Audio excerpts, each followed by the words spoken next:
Bonjour à toutes et à tous. Nous avons été quelques semaines absents des réseaux sociaux, mais il faut dire que l'étude de la situation financière de la com d'Aglo nous a beaucoup occupés. Lundi matin, comme vous le savez peut-être, se tenait, à l'initiative de l'association Mascarade, une réunion autour du projet de réouverture du Petit Théâtre à l'Italienne de Guéret. Nous rappelons à ce sujet qu'alors que tous les élus, futurs candidats, étaient au minimum attentistes et pour certains clairement opposés, nous avons, dès le début du mois de septembre, annoncé à l'association notre engagement quant à cette réouverture. Mais nous ne sommes pas propriétaires du projet, bien entendu. Ce petit théâtre, c'est le vôtre et nous avons l'intention de vous le rendre. Il appartient aux Guérétoises et aux Guérétois et même bien au-delà. Nous sommes donc très heureux d'être largement suivis aujourd'hui.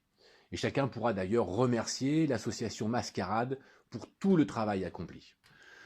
Sans surprise, la mairie, invitée comme toutes les autres parties prenantes, était absente. Une position qui a au moins le mérite de la constance.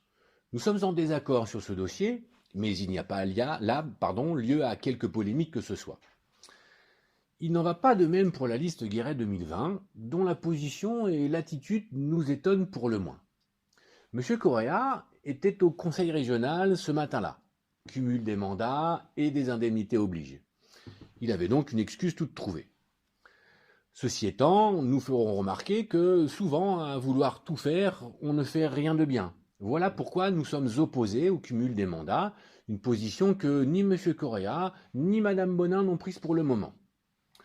Mme Bonin, justement, colistière de M. Correa, élue au conseil municipal et à la com d'Aglo. Où était-elle? Absente, elle aussi. Pourtant, les invitations ont été envoyées de longue date. Elle nous présentera peut-être un mot du médecin. Ce que nous pensons est qu'il était surtout très arrangeant, pour l'un comme pour l'autre, de ne pas venir se faire étriller sur ce dossier. Pas facile, en effet, d'assumer une absence totale d'initiative, non seulement pour la réouverture de ce théâtre, mais pire encore, pour le protéger de sa lente dégradation. Ni l'une, ni l'autre, et surtout l'autre, comme vous allez le comprendre, ne peuvent se départir de leurs responsabilités à ce sujet. Et voilà que soudain, ces deux colistiers se disent favorables à sa réouverture. Cela sent très très fort les élections, non? Et puisque vous nous avez vous-même tendu la perche lors de la présentation de votre association Guéret 2020 à la fin du mois de juin, voilà sans doute encore une illustration de ce que vous avez alors appelé une nouvelle manière de faire de la politique. Mais pour bien se rendre compte à quel point vous êtes dénué de tout scrupule, il faut, je crois, rappeler à nos concitoyennes et à nos concitoyens que M. Correa a été, de 2001 à 2014, conseiller municipal adjoint au maire de Guéret en charge de, roulement de tambour, asseyez-vous, je vous le donne en mille, de la culture. Et que pendant toute cette période, bien entendu, il n'a jamais pris aucune initiative en faveur de notre petit théâtre.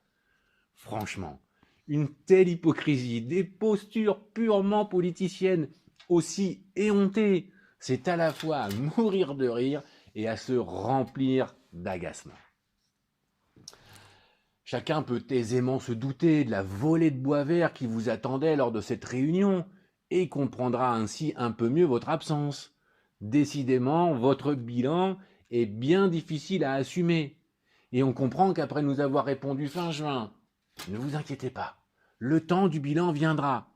6 mois après, nous n'en ayons toujours pas vu la moindre parcelle.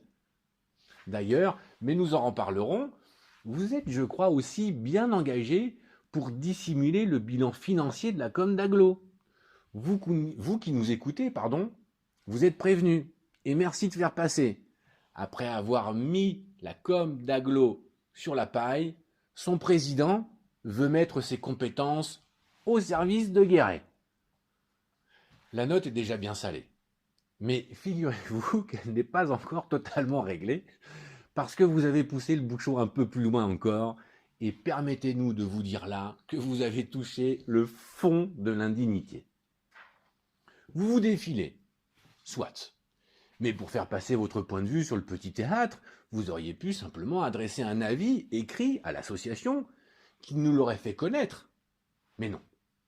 Pour sauver les apparences, faire à peu près bonne figure, vous avez envoyé au casse-pipe l'un de vos jeunes colistiers, dont nous tairons le nom, fort sympathique au demeurant, et dont j'avais d'ailleurs fait la connaissance il y a quelques semaines à l'occasion d'une sensibilisation de mes étudiants à l'économie sociale et solidaire. Le voilà, ce matin, chargé d'assumer votre irresponsabilité et de se faire tancer en vos lieux et places. Chacun, bien entendu, a fait preuve de bienveillance à son égard, mais lorsque celui-ci, naïvement, a déclaré « Je ne comprends pas pourquoi la municipalité n'a pas voulu la réouverture de ce petit théâtre », inutile de vous dire les larges sourires qui ont éclairé les visages de chacun.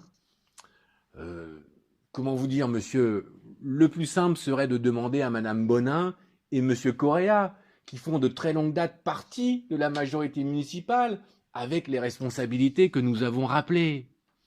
Vos mensonges sont tellement gros, la situation devient tellement grotesque, madame Bonin et monsieur Correa, que l'on en arrive à ce type de propos insensés, où l'un de vos colistiers, bien involontairement, vous tire une balle dans le pied. Si le petit théâtre cherche des humoristes, là, je crois que nous avons mis la main sur un duo de choc. Et croyez-nous, le spectacle ne fait que commencer. Voilà, mesdames et messieurs les Guérétoises, Guérétois et au-delà. Nous vous souhaitons de belles fêtes de Noël. Nous vous donnons rendez-vous en tout début d'année. Malheureusement, nous n'aurons peut-être pas que de bonnes nouvelles à vous apporter.